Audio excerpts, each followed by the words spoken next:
Okay, I'd like to say something about the Muslim Council of Britain, whose leader recently accused the security services here of increasing tensions in society by fostering a negative image of Muslims, which is pretty ironic given that the Muslim Council of Britain itself is probably the most high-profile negative image of Muslims there is in this country, apart from the actual suicide bombers.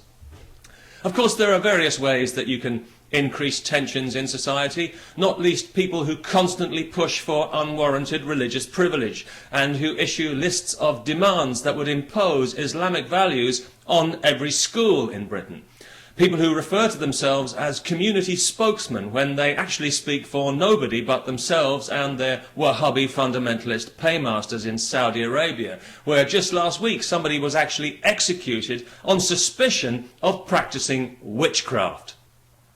Intolerant misogynists who are given a free platform to insult this country during Remembrance Week by comparing Britain with Nazi Germany in a tasteless and calculated slur, guaranteed and doubtless intended to insult and offend every grieving war widow in the land.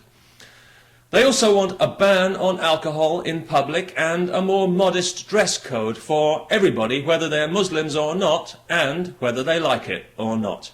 How inclusive, how thoughtful. This organisation, like its American equivalent, CARE, or the Council for American Islamic Relations, is the respectable face of terrorism in the West.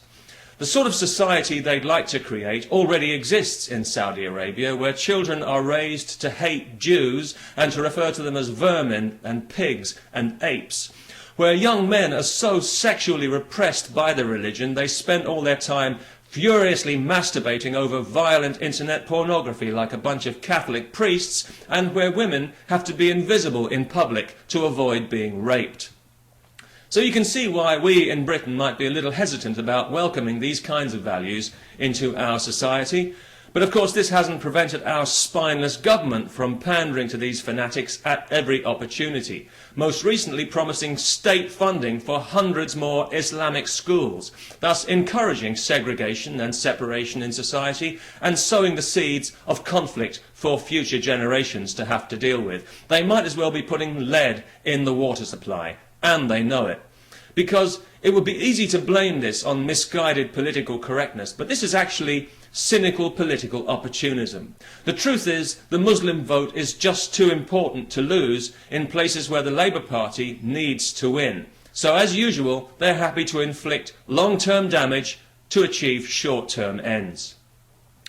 They even gave a knighthood to the previous leader of the Muslim Council of Britain, despite his public pronouncement that death was too good for Salman Rushdie.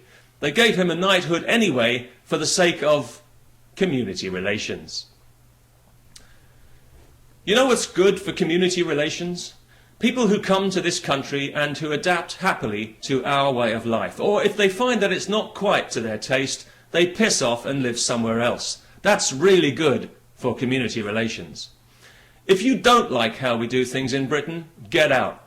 You weren't invited here and you're not wanted here. And please don't lecture us on moral values. When you can't even bring yourselves to condemn stoning as a punishment, it's clear that yours is the morality of the caveman.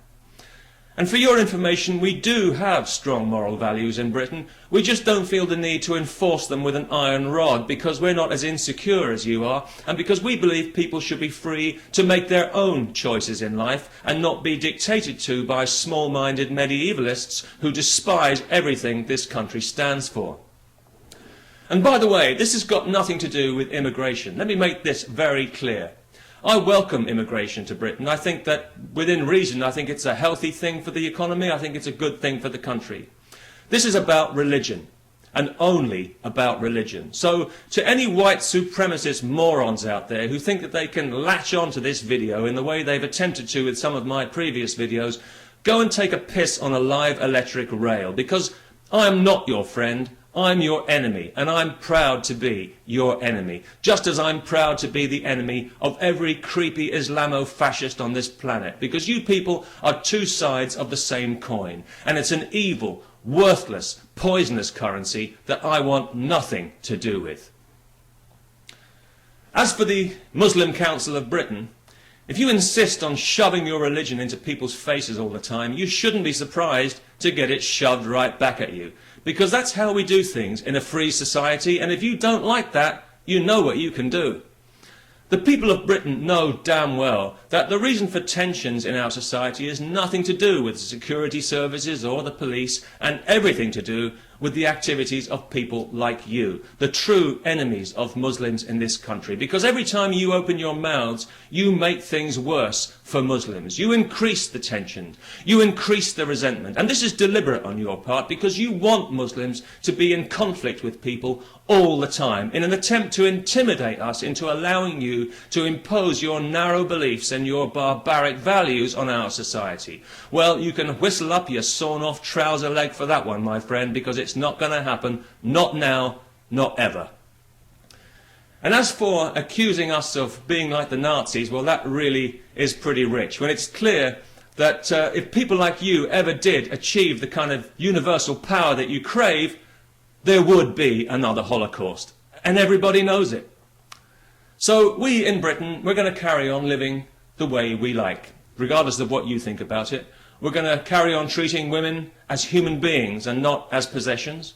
We'll drink alcohol in public if we damn well feel like it, regardless of your sensibilities, and we'll walk around dressed any way we choose. And you might as well get used to it, because if you don't, you're going to have a miserable time here, because you're always going to be in conflict. And, well, maybe that is what you want. But I don't think it's what most Muslims want. Because to my mind, if religion has a legitimate purpose, it's not as a vehicle for conquering and subduing people, as you seem to believe, but as a personal means, and I do mean personal, as a personal means of achieving a peaceful heart, which is, I think, its only legitimate purpose.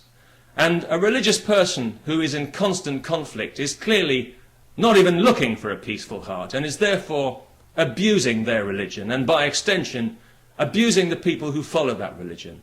The very people you claim to speak for, you liars, you hypocrites, you duplicitous, mealy-mouthed, unprincipled, terrorist-sympathising scum. Thank you for your time. I'd wish you peace, but you wouldn't know what to do with it.